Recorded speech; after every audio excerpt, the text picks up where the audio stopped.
बिस्मिल्लाहिर्रहमानिर्रहीम नहमदुहु व नसल्ली अला रसूलिहिल करीम अम्मा बअदु फ़अऊज़ु बिल्लाहिस समीइल अलीम मिनश शैतानिर रजीम बिस्मिल्लाहिर्रहमानिर्रहीम क़ाल अल्लाहु तबारक व तआला मुहम्मदुर रसूलुल्लाह।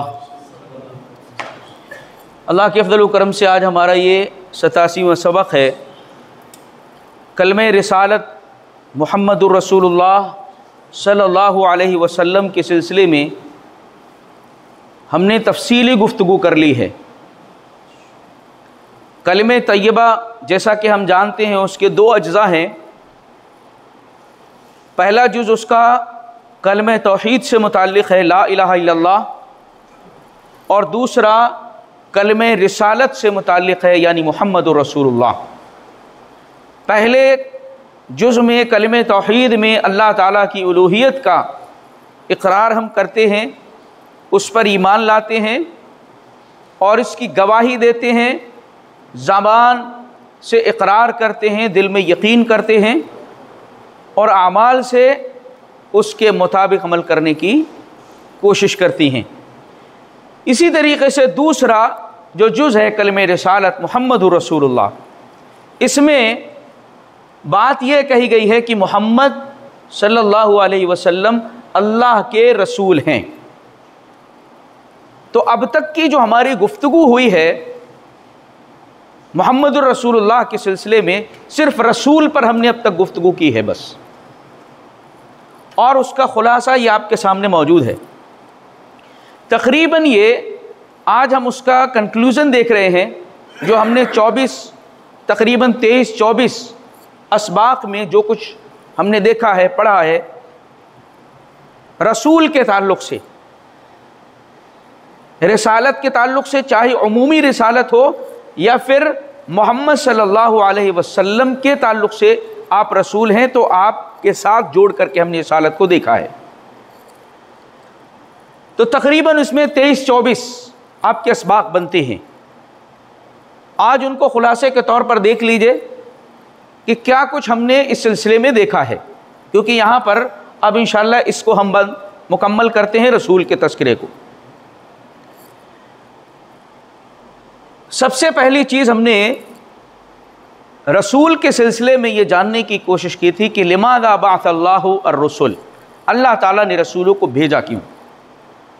हम ये जानते हैं कि अल्लाह ताला इस कायनात का खालिक और मालिक है। जितनी मखलूक़ात हैं वो अल्लाह ताला ने उनको पैदा किया है, अल्लाह तन्हा खालिक है। लिहाजा इंसानों का भी अल्लाह ताला खालिक है। इंसानों के लिए उसने पैगंबरों का सिलसिला जारी फरमाया, रसूलों का सिलसिला जारी फरमाया, किताबें अल्लाह ताला भेजता रहा है। ऐसा क्यों किया गया? बिल्कुल शुरुआत और इब्तिदा में आप चली जाइए, जब अल्लाह ताला ने फरिश्तों से कहा वइज़ क़ाल रब्बुका लिल मलाइकति इन्नी जाइलुन फिल अर्दि खलीफा। याद करें उस वक्त को जबकि आपके रब ने फरिश्तों से कहा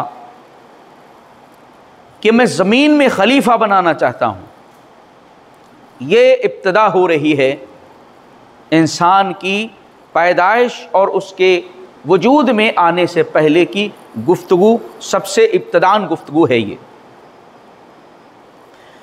फिर उसकी तफसीलात सूरतुल बकरा जैसे ही 2 रुकू के बाद शुरू हो रही है, 3 रुकू के बाद, उसमें सारी तफसीलात मौजूद है। फ़रिश्तों ने कहा कि अल्लाह ताला क्यों उनको पैदा करना चाहता है, ज़मीन में फसाद करें, फितना करें।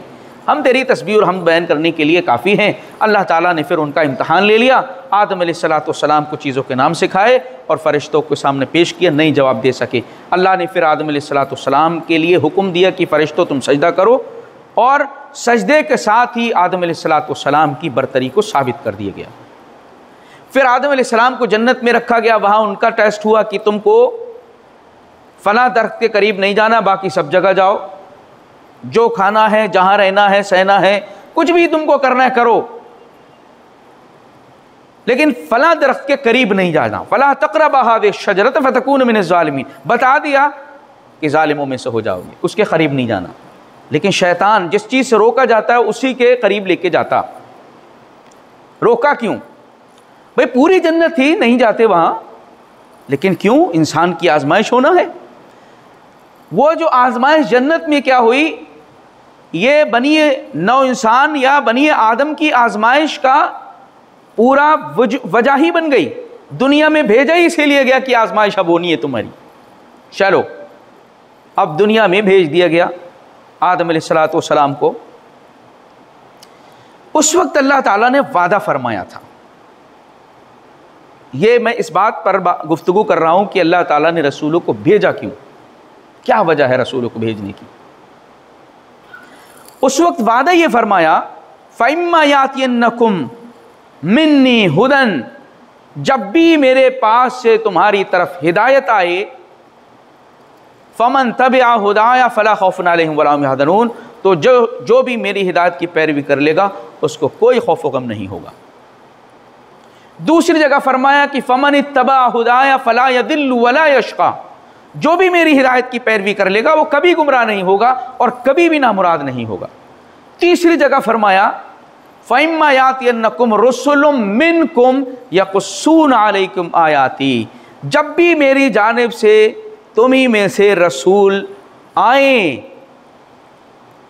ये वादा आदम अलैहिस्सलाम को दुनिया में भेजते ही अल्लाह ताला ने कर दिया कि जब भी मेरे रसूल तुम्हारे पास आएंगे,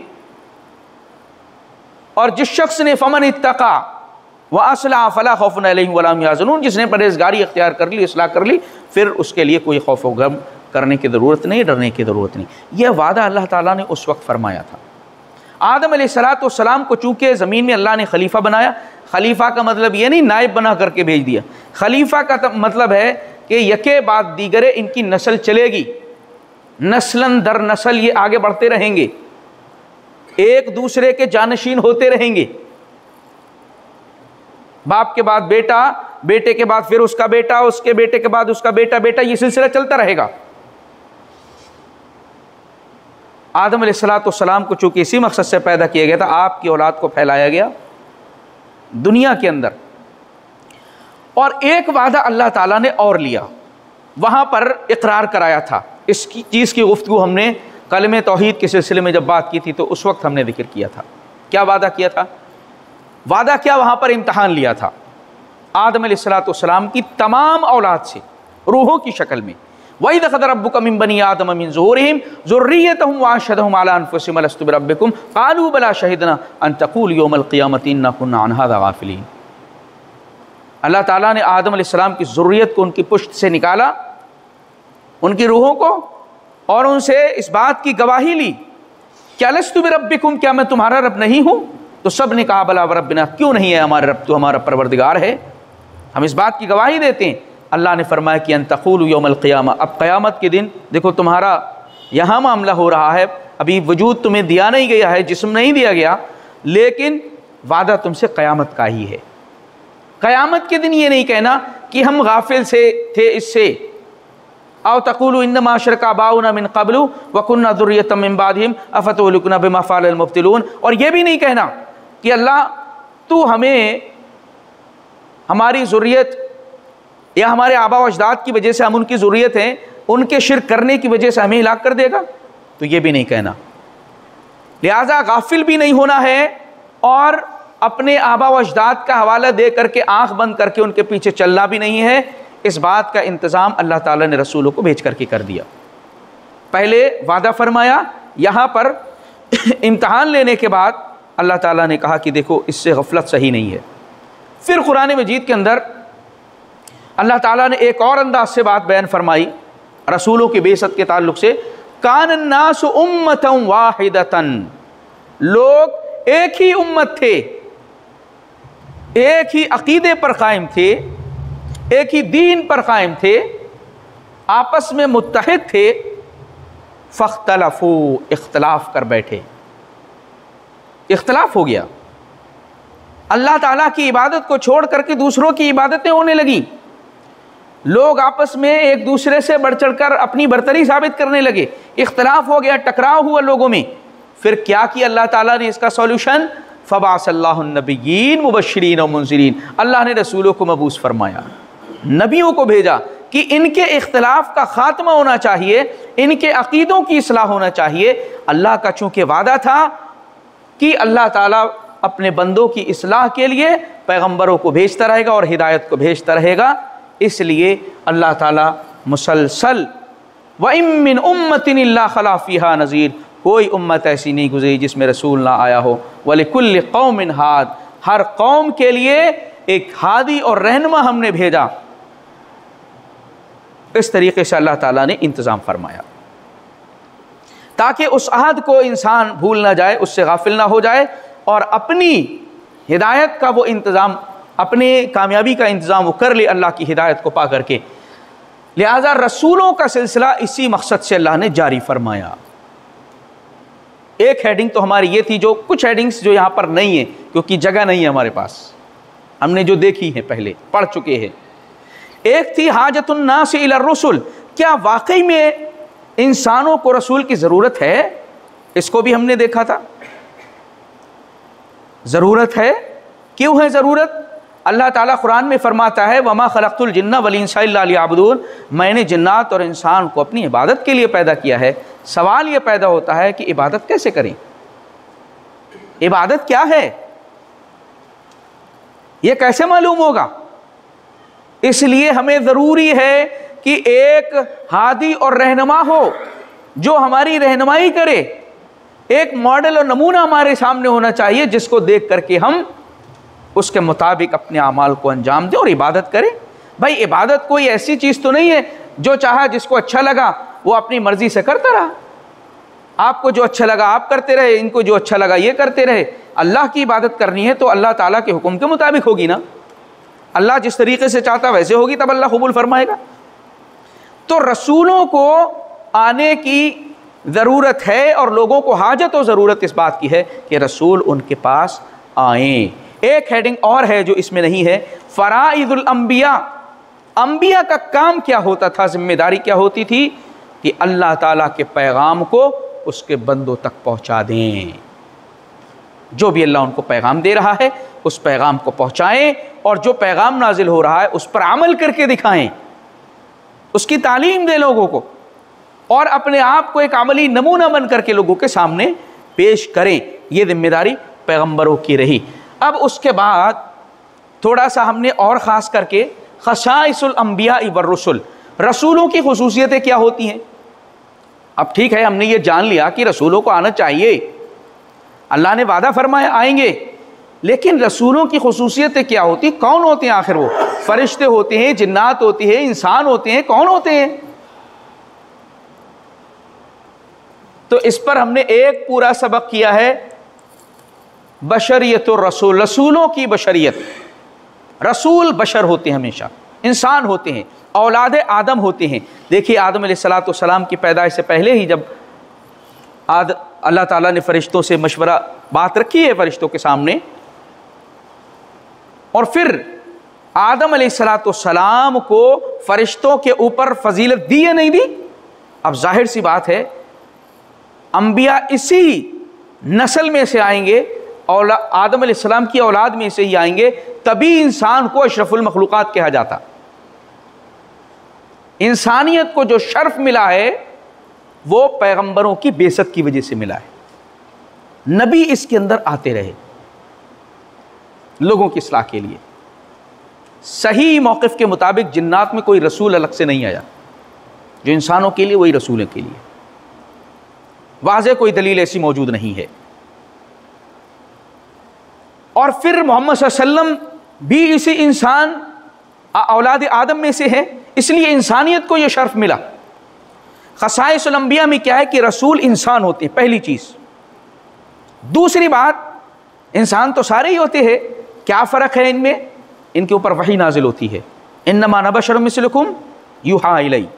फ़र्क यह है कि हमारे ऊपर वही नाजिल होती है। पैगंबरों ने इस बात को कहा। अल्लाह ताला हर किसी के ऊपर अपनी वही नाजिल नहीं फरमाता। बशर होते हैं ज़रूर, लेकिन अल्लाह ताला उनको चुनता है, मुंतखब करता है अपनी वही के लिए, अपने पैगाम के लिए। उनके ऊपर अल्लाह ताला की वही नाजिल होती है, अल्लाह का कलाम नाजिल होता है। अल्लाह क्या अपने बंदों के सिलसिले में चाहता है, अल्लाह उन रसूलों को सबसे पहले बताता है। और तीसरी क्या है, मासूम होते हैं, अल्लाह ताला ने उनकी हिफाजत की है, रसूलों की। कोई भी काम उनसे गलत सरजद नहीं हो सकता। अगर इंसान होने के नाते कोई चीज लग़्ज़िश सामने आई, फौरन इस्लाह कर दी गई। इसकी मिसालें भी आपके सामने उसमें पेश की गई है। अल्लाह के नबी सल्लल्लाहु अलैहि वसल्लम के सिलसिले में भी हज़रत आदम अलैहिस्सलाम से लग़्ज़िश नहीं हुई, भूल गए ने, अल्लाह ने कहा कि नहीं जाना, जग गए, दरख्त का फल खाया, फ़ाकला मिन्हा फ़बदतहुमा सवातुहुमा, कपड़े भी सारे उतर गए, फल खाते ही लग़्ज़िश हुई। अल्लाह के नबी सल्लल्लाहु अलैहि वसल्लम से कई बार कुरान में मौजूद है, आप उस चीज़ को हराम क्यों करार देती हैं अल्लाह ने जिसको हलाल किया है। बहरहाल इस पर तफसील से हम गुफ्तगू कर चुके हैं। तीसरी चीज़ ये है, चौथी चीज़, ताईद रुस्ल बिल मुअजिज़ात, रसूलों की अल्लाह ताला मोजज़ात के ज़रिए से तायद कराता है। भाई जाहिर सी बात है, आम लोग कैसे मानेंगे कि आप रसूल हैं? अरे कुछ है तुम्हारे पास एक्स्ट्रा दिखाने के लिए, कोई निशानी है, कोई एक ऐसी चीज़ है जो दूसरों से तुमको मुख्तलिफ करने वाली हो, है तुम्हारे पास कोई ऐसी चीज़? तो अल्लाह ताला पैगम्बरों को मोजज़ात देता। मोजज़ात का मतलब इंसान उसको जानने से और उसकी अक्ल आजिज़ आ जाए, वो समझ ही ना सके। अल्लाह के नबी सल्लल्लाहु अलैहि वसल्लम के सिलसिले में क्या है मोजज़ा? सुब्हानल्लज़ी अस्रा बिअब्दिही लैलन मिनल मस्जिदिल हराम इलल मस्जिदिल अक़सा, अल्लाह ताला अपने बंदे को रातों रात ले गया मस्जिद हराम से मस्जिद अक़सा। मस्जिद अक़सा बैतुल मक़दिस फ़िलिस्तीन में तकरीबन 14-15 दिन का सफ़र रात के एक हिस्से के अंदर हो रहा है, और फिर वहाँ से आसमानों की सैर कराई जा रही है। आसमानों की सैर करके आप अल्लाह के नबी सल्लल्लाहु अलैहि वसल्लम अपने बिस्तर पर पहुँच जाते हैं। मुशरिकीन से जब ये बात कही जाती, लोग मजाक बनाने लगे। ये मौजज़ा है अल्लाह के नबी सल्लल्लाहु अलैहि वसल्लम का। यहाँ तक कि मुशरिकीन ने कहा कि अच्छा चलो मानते हैं, वहाँ गए थे, वहाँ बताओ दरवाजे कितने थे, खिड़कियाँ कितनी थी, और ये चीज़ कैसे है वहाँ पर? अल्लाह के नबी सल्लल्लाहु अलैहि वसल्लम फरमाते, अल्लाह ताला ने मेरे सामने कर दिया उसको ला करके, लो बताओ, देख करके, जो पूछ रहे देख देख के बता रहे हैं अल्लाह के नबी सल्लल्लाहु अलैहि वसल्लम। ये नबियों के साथ होता है, हर किसी के साथ नहीं होता। ये मोजज़ात के ज़रिए अल्लाह अपने पैगम्बरों की तायीद कराता है, क्योंकि बंदों की इस्लाह के लिए, उनकी हिदायत के लिए उनको मुंतखब कर रहा है ना। और पाँचवीं चीज़, इताउल किताबी वल हिकमा, उनको किताब भी देता है, हिकमत अता करता है, और उनको फैसले की क़ुव्वत देता है। बहुत सारे अंबिया किराम अलैहिस्सलाम के ताल्लुक़ से अल्लाह ताला ने हिकमत की बात कही है। फ़क़द आतैना अला इब्राहीम अल किताब वल हुक्मा, हमने आले इब्राहीम को किताब अता की और हिकमत अता की है। बहुत सारी मिसालें इसकी दी गई हैं, और आपके सामने इसको, ये जो टॉपिक था, ये एक सिलसिला था, ये ख़ास क्या है, नबियों की खुसूसियत के ताल्लुक़ से है, लेकिन है उमूमी, सारे नबियों के ताल्लुक़ से है ये बात। उसके बाद दूसरा टॉपिक हमने रसूल के सिलसिले में ये रखा था, जो मोहम्मद सल्लल्लाहु अलैहि वसल्लम से मुताल्लिक़ था। क्या मुताल्लिक़ था? अगर कोई शख्स मुहम्मदुर रसूलुल्लाह पढ़ता है, कलमे रिसालत की गवाही देता है और रिसालत पर ईमान की बात करता है, तो क्या सिर्फ ज़बान से वो कह दे कलमा तो उसकी कामयाबी के लिए काफ़ी है? क्या उसको यही कहना काफ़ी है? इतना आसान नहीं है। वरना अगर सिर्फ ज़बान से कह देना काफ़ी होता तो सारे मुनाफिकीन जन्नत में पहुंच गए होते, जबकि कुरान कह रहा सबसे नीचे जहन्नम के तबके में जाएंगे। नशहदु इन्नका लरसूलुल्लाह, अल्लाह फरमा रही मुनाफिकीन तो कहते हैं आपको कि आप अल्लाह के रसूल हैं। सिर्फ ज़बान से कह देना अगर जन्नत में जाने का सबब बन जाता तो सारे मुनाफिकीन पहुंच गए होते। इसलिए रसूल मानने के कुछ तकाज़े हैं, कुछ मुतालबे हैं, कुछ लवाज़िमात हैं, कुछ ऐसी चीज़ें ज़रूरी हैं जो रसूल को इंसान ज़बान से कहे, और रसूल के सिलसिले में जो चीज़ें ज़रूरी हैं उनको ना माने तो वो ज़बान से कहने के बावजूद भी अल्लाह के यहाँ पर कोई भी फ़ायदा उसको मिलने वाला नहीं है। इस सिलसिले में हमने तकाज़े देखे थे, रसूल मोहम्मद सल्लल्लाहु अलैहि वसल्लम को रसूल मानने के तकाज़े हमने देखे थे। कितने 10 तकाज़े, ये जो आपके यहाँ पर बोर्ड पर मौजूद हैं। अगर इनमें से इंसान कोई भी तकाज़े को पूरा नहीं कर रहा है, अमली कोताही है, समझ में आती, लेकिन कुछ चीज़ों में बिल्कुल कोताही नहीं चलेगी। ईमान में कोई कोताही नहीं, ज़बान से इकरार कर रहे हैं, दिल के अंदर यकीन होना चाहिए। अल्लाह के नबी सल्लल्लाहु अलैहि वसल्लम रसूल हैं, सच्चे रसूल हैं। अब रसूल हैं तो सिर्फ कहे दे इंसान और अपनी ज़िंदगी जैसी चाहे गुजारे। भाई हमने रसूलों की ज़रूरत और हाजत के तहत क्या बात कही थी?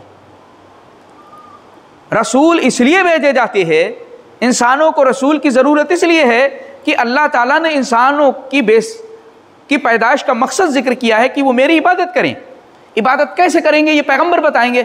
अब इबादत, अब अल्लाह के नबी के तरीक़े को हम ना माने तो कैसे रसूलों की ज़रूरत जो है वो हमारे लिए फ़ायदेमंद हो सकती है। तो इसलिए रसूल के मोहम्मद सल्लल्लाहु अलैहि वसल्लम को रसूल मानने के तकाज़े कितने हैं? 10। सबसे पहली बात तो आपके ऊपर ईमान लाया जाए, ज़बान से इकरार करें, अशहदु अल्ला इलाहा इल्लल्लाह व अशहदु अन्न मुहम्मद रसूलुल्लाह। गवाही आपको देनी पड़ेगी। जो आदमी दिल में अल्लाह के नबी सल्लल्लाहु अलैहि वसल्लम को रसूल मानता हो लेकिन गवाही ना दे तो ऐसा शख्स मोमिन नहीं है। ऐसा शख्स भी मोमिन नहीं जो ज़बान से कहता और दिल के अंदर उसके नहीं है। इसलिए ज़बान से कहना, दिल से यकीन करना, फिर अमल करना, रिसालत के तकाज़े को पूरा करते हुए ये शामिल है ईमान के अंदर। ईमान लाना, मोहम्मद सल्लल्लाहु अलैहि वसल्लम की ताज़ीम करना, तकरीम करना, तौक़ीर करना, आपका अदब करना, यह भी शामिल है। काबा झुका हुआ है मोहम्मद के शहर में, अरे मोहम्मद क्या मतलब ऐसे जैसे एक दूसरे का नाम ले तो ऐसे लेकर अल्लाह के नबी सल्लल्लाहु अलैहि वसल्लम का नाम लिया जाए तो दुरूद व सलाम के साथ आपका नाम लेना चाहिए। एक आम आदमी की तरीके से नाम लिया जा रहा है आपका, ये आपकी ताज़ीम नहीं, अदब नहीं है आपका। ये ला तजालू दुआ रसूल बैनकुम का दुआ इबादिकुम बाद, आपस में एक दूसरे को जैसे पुकारते हो नबी को ना पुकारो। नबी अल्लाह ताला की तरफ से मुंतखब किए हुए होते हैं। जो मकाम रसूल का है उस रसूल के मकाम के एतबार से उनकी ताज़ीम होनी चाहिए। अब ऐसी भी ताज़ीम ना हो जाए कि अल्लाह जैसी हो जाए, बराबर ये पैरामीटर लगा करके देखते रहिए, वरना लोग गुमराह हैं। कोई तफरीद कर रहा है, कोई इफरात में पहुंच गया, कोई गुलू कर रहा है, बर्बाद हो रहा है और नाम दे रहा है मोहब्बत का, रसूल से इश्क का। वो इश्क नहीं है, वो दुश्मनी है नबी से। भाई जिस काम को ख़त्म करने के लिए नबी दुनिया में आया वही काम कर रहे हैं आप और नबी का नाम लेते हैं, तो ये नबी से मोहब्बत नहीं, दुश्मनी है। ये आप शिर्क को ख़त्म करने आए, कब्र परस्ती को ख़त्म करने आए, अब वही चालू कर दिया। दावे करते रहिए, कोई फ़ायदा नहीं उसका। तीसरा, इताअत, रसूल अकरम सल्लल्लाहु अलैहि वसल्लम की इताअत करना। आदमी ज़बान से मोहम्मद रसूलुल्लाह हम कहते हैं, अल्लाह के रसूल हैं, लेकिन इताअत करेंगे इमाम साहब की, इताअत करेंगे बाप दादा की, इताअत करेंगे माशरे की, इताअत करेंगे बुज़ुर्गों की। अल्लाह के रसूल की इताअत करिए, रसूल माना है तो, और ये आपके कलमे का हिस्सा है, ये कोई मामूली चीज़ नहीं है। कब्र में जाओगे फिर भी पूछे जाओगे, बाकी किसी का सवाल नहीं होने वाला। कौन से इमाम को मानते थे? हनफी मानते थे, शाफी, मालिकी, हम्बली मानते थे, जाफरी मानते थे, कौन से इमाम को मानते थे? कौन सा पीर था तुम्हारा? कोई सवाल नहीं। किसके बैत थे? कोई सवाल नहीं। इसलिए जिस कलमे को पढ़ करके आप इस्लाम में दाखिल होते हैं उसके तकाज़े को समझें। रसूल की इताअत ज़रूरी और लाजमी है। और आगे उसके चौथी चीज़, नबी पाक सल्लल्लाहु अलैहि वसल्लम से मोहब्बत करना, और मोहब्बत ऐसी कि मखलूक में सबसे ज़्यादा मोहब्बत अल्लाह के नबी से करना। मखलूक में, सारी मखलूक़ात में सबसे ज़्यादा मोहब्बत अपने बाप दादा से, यहाँ तक कि अपनी जान से भी ज़्यादा मोहब्बत करना। खालिक की मोहब्बत सबसे ऊपर, उसके बाद मखलूक में अगर किसी से मोहब्बत होगी तो अल्लाह के नबी सल्लल्लाहु अलैहि वसल्लम से अव्वल दर्जे पर। अब अगर कोई शख्स मोहब्बत करते करते अल्लाह ताला की मोहब्बत का जो तकाज़ा है वह नबी के साथ करने लगेगा तो फिर रसूल को जो है मानने से हकीकी माने में सच्चा नहीं है, फिर वो झुटला रहा है। बिल्कुल बैलेंस बना के रखना है, गुलू ना हो जाए, इफरात ना हो जाए और ना कम हो जाए। इस बात को तो सीखने के लिए भेजा है, इस बात को जानने के लिए, इसी पर अमल करने के लिए भेजा है अल्लाह ताला ने। अरे इसलिए थोड़े भेजा है जैसे गैर मुस्लिमीन दुनिया के अंदर जिस तरीके से अंधाधुंध भाग रहे हैं आप भी भागिए। आप भी दौड़ लगाइए, इसी काम के लिए भेजा गया है कि इसको चेक करिए, ना गुलू हो, ना ज्यादती हो, ना कमी हो, ना इफरात हो, ना तफरीत हो, एतदाल के साथ। उम्मत एतदाल है ये। पिछली कौमें तबाह हो गई गुलू करके नबियों के शान में। और पांचवी चीज़ नुसरत है, नबी की मदद। नबी की मदद का क्या मतलब है आप लोगों से मैं पूछना चाहूँगा, पढ़ा चुका हूँ मैं, जज़ाकल्लाह खैर। यही है अल्लाह के नबी सल्लल्लाहु अलैहि वसल्लम की मदद, क्योंकि कुरान में फरमाया अल्लाह ने, या अय्युहल्लज़ीना आमनू इन तंसुरुल्लाह यंसुरुकुम, ऐ ईमान वालो अल्लाह की अगर तुम मदद करोगे अल्लाह तुम्हारी मदद करेगा। तो अल्लाह मदद की ज़रूरत है उसको, मतलब क्या है, उसके दीन की मदद करोगे। इसी तरीके से रसूल की मदद का अगर मुतालबा है तो रसूल जो मिशन दे करके भेजे गए उस मिशन का आपको हिस्सा बनना है, उसकी मदद करना है। जो पैगाम लेकर के भेजे गए थे, जो अल्लाह का कलाम आप लेकर के आए, उस कलाम को पहुंचाना है दूसरों तक। यह आपकी नुसरत है। और इस सिलसिले में बहुत सारी बातें आपके सामने रखी गई थी। इत्तबाउल किताब, कुरान मजीद की इत्तबा, मोहम्मद सल्लल्लाहु अलैहि वसल्लम की रिसालत का अगर इकरार करते हैं तो कुरान की इत्तबा करनी पड़ेगी। कुरान को छोड़ करके इसकी उसकी ना जाने किस किस की किताबें पढ़ रहे हैं लोग, अपना वक्त उस पर सर्फ कर रहे हैं, लगा रहे हैं, कलमा मोहम्मद सल्लल्लाहु अलैहि वसल्लम का पढ़ रहे हैं। ये सही नहीं है, आपके कलमे के तकाजे के ख़िलाफ़ जा रहा है। अल्लाह की किताब को पढ़िए, ईमान लाइए, समझिए, गौर व फिक्र तदब्बर करिए। कल भी इस पर बहुत सारी गुफ्तगू हुई है। और इसके मुताबिक अमल करके इसको आगे बढ़ाइए, इत्तबा करिए। कुरान ने सिर्फ पढ़ने का हुक्म नहीं दिया, तदब्बर का भी हुक्म दिया, इत्तबा का भी हुक्म दिया, समझने का भी हुक्म दिया, इसको आम करने का भी हुक्म दिया। ये सारे काम उसको करने हैं जो मोहम्मद सल्लल्लाहु अलैहि वसल्लम को रसूल मानता है। और जो नहीं मानता, जिसको नहीं करने हैं, ज़बान से कहता रहे, उसको कोई फ़ायदा हासिल होने वाला नहीं है। खैर खाही, नबी पाक सल्लल्लाहु अलैहि वसल्लम की खैर खाही, आपके सिलसिले में बेहतर चाहना, नुस्ख़ हो खैर खाही। अल्लाह के नबी सल्लल्लाहु अलैहि वसल्लम का दुरूद सलाम अल्लाह ताला ने हुक्म दिया है। खैर खा होना, आपके मिशन का खैर खा होना, आपके अहले बैत का खैर खा होना, अल्लाह के नबी सल्लल्लाहु अलैहि वसल्लम के सिलसिले में खैर खा होना, इसका मुतालबा है, तकाजा है ये कलमे रिसालत का। आगे आपके उस्वे हसना की पैरवी करना। अल्लाह ने आप सल्लल्लाहु अलैहि वसल्लम को नमूना बना करके भेजा, मॉडल बनाया ईमान वालों के लिए। ईमान वालों, तुम्हारे लिए नमूना है, मॉडल हैं, इस नमूने की पैरवी करो। हमने मॉडल, रोल मॉडल किसी और को बना रखा है, हम किसी और को फॉलो करते हैं, हम किसी इमाम के पीछे चलते हैं, दीन वहाँ से लेते हैं। हमें जब ज़रूरत पड़ती है दीन के किसी मसले की, फ़लाँ इमाम साहब ने क्या कहा, अरे हम जिसके मुक़ल्लिद हैं उनका क्या कौल है। कलमा रसूल का पढ़ते, मोहम्मद सल्लल्लाहु अलैहि वसल्लम का, और मसाइल व मामलात इमाम से लेते ना।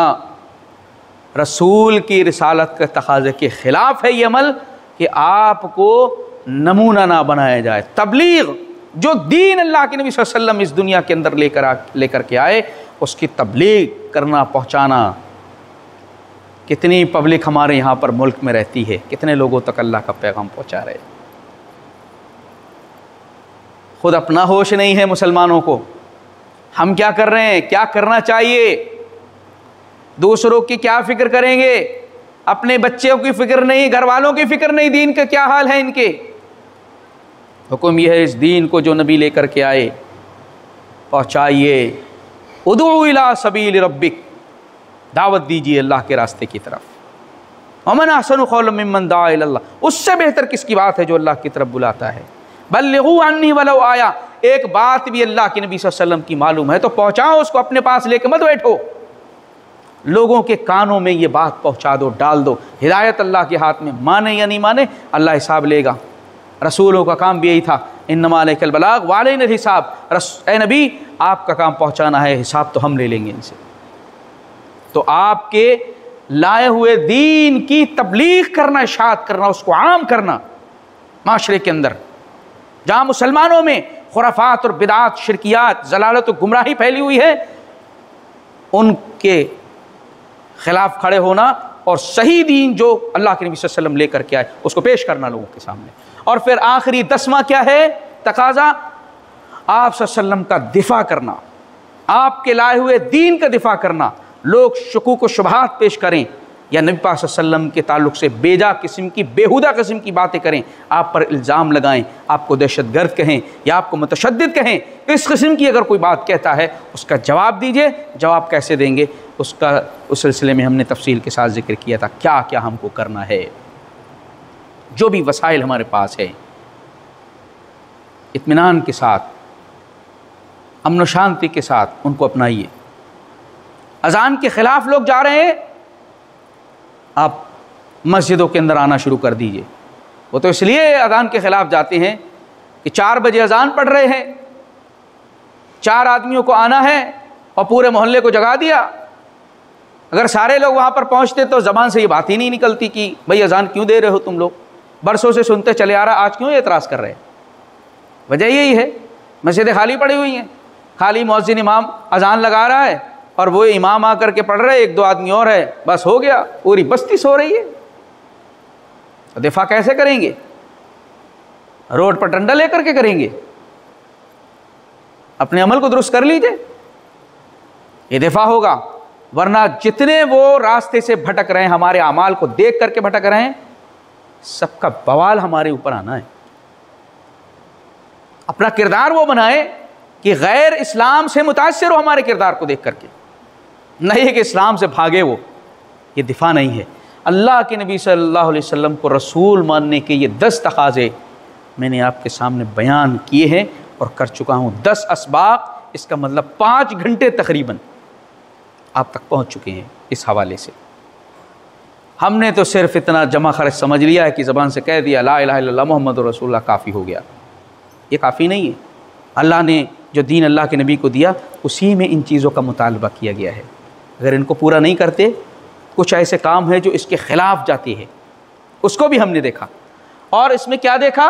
कलमे रिसालत के मुखालिफ उमूर। पढ़ तो ज़बान से मोहम्मद रसूलुल्लाह रहे हैं, लेकिन मोहम्मद सल्लल्लाहु अलैहि वसल्लम के अहकाम के ख़िलाफ़ अमल कर रहे हैं, आपकी तालीमात के ख़िलाफ़ अमल कर रहे हैं। जिस काम को आप ख़त्म करने के लिए आए थे वही काम कर रहे हैं, वो कलमा पढ़ रहे हैं। उनमें से क्या क्या है उसको हमने देखा था। सुन्नत बमुकाबला बिदात, अल्लाह के नबी की सुन्नत पर चलने का हुक्म था कि नबी के तरीक़े पर चलिए, लेकिन नबी के तरीक़े को छोड़ करके हमने दीन में नई नई बिदअतों को ईजाद कर दिया और उसी को दीन समझ लिया और हम उसको अमल कर रहे हैं। क्या अल्लाह के नबी सल्लल्लाहु अलैहि वसल्लम जो दीन लाए थे इनकम्प्लीट था? जो लोग पूरा कर रहे हैं तो बिदात है। जो आप सल्लल्लाहु अलैहि वसल्लम की रिसालत के बिल्कुल मुखालिफ है, ये काम मुतज़ाद है। आपको वो रसूल मानता ही नहीं जो बिदअतों को ईजाद करता और उस पर अमल करता है। भाई उसको तो हुक्म यह था कि रसूल माना तो सुन्नत देखो अपने नबी की क्या है। हर मामले में नबी ने सुन्नत छोड़ी है और आपने फरमाया कि कोई चीज़ ऐसी नहीं जो अल्लाह से करीब करने वाली हो तुम्हें बता ना दी हो, और कोई चीज़ ऐसी नहीं जो तुम्हें जहन्नम से करीब करने वाली हो तुम्हें रोक ना दिया हो। अब बताओ कौन सी चीज़ तुम लेना चाहते हो? मा तरक्तु शैअन युक़र्रिबुकुम इलल्लाह वक़द अमरतुकुम बिही, बता दिया मैंने, रोक दिया जिससे रोकना था। अल्लाह फरमा रहा है रसूल जो दें ले लो, जिससे रोके रुक जाओ। मा ताकुम रसूल फ़ख़ुज़ू व मा नहाकुम अन्हु फ़ंतहू। बिदअतों की कोई गुंजाइश नहीं है। तक़लीद शख्सी, एक इमाम की तक़लीद करना, भाई 4 इमाम 4 में से जिसकी तक़लीद एक की लाजमी ज़रूरी है, इसके बगैर जो है कामयाबी हो नहीं सकती है। तक़लीद कहाँ है? इत्तबा का हुक्म है कुरान में, इत्तबिऊ। तक़लीद का कहाँ हुक्म है? इमाम बनाने का कहाँ हुक्म है? अल्लाह ने ना हुक्म दिया ना रसूल ने हुक्म दिया। इमाम बनाना और फिर उनकी पैरवी करना, ये रसूल के रिसालत के ख़िलाफ़ है। ये अमल ख़िलाफ़ काम कर रहे हैं हम। तकाज़ा तो छोड़ दीजिए, उसके ख़िलाफ़ काम हो रहा है। और मुसलमान जो है सोच रहा सीधा जन्नत में मरते ही, क्योंकि हमने कलमा पढ़ लिया है, जो कलमा पढ़े वो सीधा जन्नत में। तीसरी चीज़ गुलू है, अल्लाह के नबी सल्लल्लाहु अलैहि वसल्लम की शान में गुलू करना, आपको मुख्तार कुल बना देना, हाज़िर व नादिर कर देना, अल्लाह के नूर का हिस्सा मान लेना, आलिमुल गैब मान लेना, ना जाने क्या क्या जो सिफ़ात अल्लाह की वो अल्लाह के नबी सल्लल्लाहु अलैहि वसल्लम के अंदर शामिल कर देना। गुलू करके अपने आप को तबाह करना। आप फरमा रहे हैं इय्याकुम वल गुलू फ़इन्नमा अहलका मन कान क़ब्लकुम। गुलू से बचना, हद से बढ़ाने से बचना, क्योंकि पिछली कौमें गुलू करके बर्बाद हो गई। हद से बढ़ा करके, और मुझे भी नहीं बढ़ाना हद से, जैसा कि ईसाइयों ने ईसा अलैहिस्सलाम को बढ़ाया। आप जिस काम को मना कर रहे हैं और कलमा पढ़ने वाला उसी काम को कर रहा है, तो कलमे का ना तो मफहूम समझता, ना तकाजा समझता, ना उसके मुखालिफ उमूर को समझता, वो सिर्फ बस रटी रटाई चीज़ को बोल रहा है। मुनकिरीन हदीस, अल्लाह के नबी सल्लल्लाहु अलैहि वसल्लम के फरमान के मुकाबले में ये आदमी कोई कहे मेरे लिए सिर्फ कुरान काफ़ी है। अरे कुरान तुम्हारे लिए कैसे काफ़ी हो सकता है? तो कुरान तो खुद कह रहा है कि नबी की पैरवी और इत्तिबा तुम्हारे लिए ज़रूरी है। और हदीस का इनकार करे, अल्लाह के नबी के हदीस का फरमान का इनकार करे, ऐसा शख्स भी मोहम्मद रसूलुल्लाह ज़िंदगी भर पढ़ता रहे, वो मरेगा तो कभी कामयाब नहीं हो सकता। अल्लाह के नबी सल्लल्लाहु अलैहि वसल्लम की हदीस का मुनकिर और कैसे कैसे लोग इनकार करते हैं वो पूरी तफसीलात में कर चुका हूँ। और दीन तसव्वुफ़, दीन इस्लाम, दीन मोहम्मद जो मोहम्मद सल्लल्लाहु अलैहि वसल्लम लेकर के आए थे, उस दीन के ख़िलाफ़ एक दीन तसव्वुफ़, सूफ़ियों का दीन, पीरों का दीन और राहिबों का, जंगलों में रहने वालों का दीन, उस दीन पर अमल करना अल्लाह के नबी के दीन को छोड़ करके जो आप लेकर के आए, ये मुखालिफ है। और ये छठी चीज़ इसमें है कुरान को छोड़ देना, कुरान को छोड़ना, उसको ना समझना, कहना कि अरे तुम्हारे समझ में आने वाली बात नहीं कुरान, ये तो आलिमों के लिए है, इस किस्म की न जाने जाहिलाना कितनी बातें करना। यह कुरान को छोड़ना है। अल्लाह के नबी सल्लल्लाहु अलैहि वसल्लम ऐसे लोगों के ख़िलाफ़ शिकायत करेंगे क़यामत के दिन, है मेरे परवरदिगार, इन्होंने इन कौम इत्तख़ज़ू हाज़ल कुरान महजूरा, इन्होंने अल्लाह कुरान को छोड़ दिया। अल्लाह के नबी शिकायत करेंगे। सिफारिश लोगों को याद है, शिकायत अल्लाह के नबी की नहीं याद है। और वही काम कर रहे हैं जिसके खिलाफ आप शिकायत करने वाले हैं, वही काम कर रहे हैं, जानबूझ करके रोक रहे हैं कुरान को। नहीं समझो, बगल में किताब न जाने कौन कौन सी दबा के फिर रहे हैं, कुरान की तालीम क्यों नहीं करते? कुरान की तालीम का इंतज़ाम क्यों नहीं करते? दूसरी किताब जब आप पढ़ सकते हैं, दूसरों को 10 आदमियों को बैठ करके समझा सकते हैं, कुरान क्यों नहीं समझा सकते? क्या अल्लाह ताला ने हिदायत के लिए नहीं भेजा कुरान? हुदल लिन्नास नहीं है? कुरान हिदायत के लिए आया, हिदायत कुरान से लेना नहीं चाहते, कहाँ से हिदायत मिलेगी? शैतान ने किस तरीके से कुरान का दुश्मन बना दिया ऐसे लोगों को। सिर्फ ज़बान से कहते हैं मानते हम कुरान को, लेकिन कुरान की एक नहीं मानते, क्योंकि जानते ही नहीं, माने कहाँ से, उसकी तालीम ही नहीं करते। तो ये मुखालिफ उमूर हैं जो कलमे रिसालत मोहम्मदुर रसूलुल्लाह सल्लल्लाहु अलैहि वसल्लम कह रहा है इंसान, लेकिन उसके जस्ट खिलाफ अमल कर रहा है। ऐसा शख्स क्या अल्लाह के नबी सल्लल्लाहु अलैहि वसल्लम की पैगाम से, आपकी रिसालत से फ़ायदा उठा सकता है और आखिरत में क्या कामयाबी हासिल कर सकता है? गोया कि ये हमने तकरीबन 23-24 असबाब का खुलासा देखा है, और देखा किस ताल्लुक़ से? रसूल के ताल्लुक़ से। रसूल कौन होते हैं, ज़रूरत क्या है इनकी, मोहम्मद सल्लल्लाहु अलैहि वसल्लम रसूल हैं, आपके रसूल मानने का तकादा क्या है, और फिर आप सल्लल्लाहु अलैहि वसल्लम की रिसालत के मुखालिफ क्या काम है जिनको हमें छोड़ना चाहिए, तकाज़ों पर अमल करना चाहिए, मुखालिफ उमूर को छोड़ना चाहिए। अगर हम वाकई में सच्चे मुसलमान हैं, मोहम्मद सल्लल्लाहु अलैहि वसल्लम को रसूल मानते हैं, वरना सिर्फ जमा खर्च ज़बानी करते रहिए, इसका अल्लाह के यहाँ पर कोई भी आपको वैल्यू नहीं है। 3 चीज़ें हमने देख ली हैं अब तक के कलमे तैयबा के सिलसिले में। ला इलाहा इल्लल्लाह में इलाह पर हमने गुफ्तगू देखी है, अल्लाह पर हमने गुफ्तगू देखी है, इसमें आकर के रसूल को हमने देखा है, और इंशाअल्लाहुल अज़ीज़ अब कल से आपका मोहम्मद सल्लल्लाहु अलैहि वसल्लम, इस पर हम बात करेंगे, क्योंकि आपको रसूल आप समझ गए हैं, मोहम्मद सल्लल्लाहु अलैहि वसल्लम कौन है, आपके बारे में क्या जानते हैं? खाली ज़बान से कह दिए मोहम्मद रसूल हैं बस, और जो है शायरी में पढ़ लिया और झूम लिया, नाते पढ़ लिया, बस हो गया। अरे आपकी ज़िंदगी को जाने, आपके मिशन, आपकी तगोदो जद्दोजहद, आपकी तड़प, आपकी फ़िक्र क्या थी, और कैसे कैसे अल्लाह का ये दीन हम तक पहुँचा हुआ है, इसको जानना हमारे लिए ज़रूरी है। तो मोहम्मद सल्लल्लाहु अलैहि वसल्लम के सिलसिले में इंशाअल्लाह कल से ये सिलसिलावार हमारा सिलसिला जो है दुरूस का, असबाक का, इंशाअल्लाह आगे बढ़ेगा। अल्लाह रब्बुल इज़्ज़त मौला करीम ने कमल की तौफ़ीक़ ने फरमा।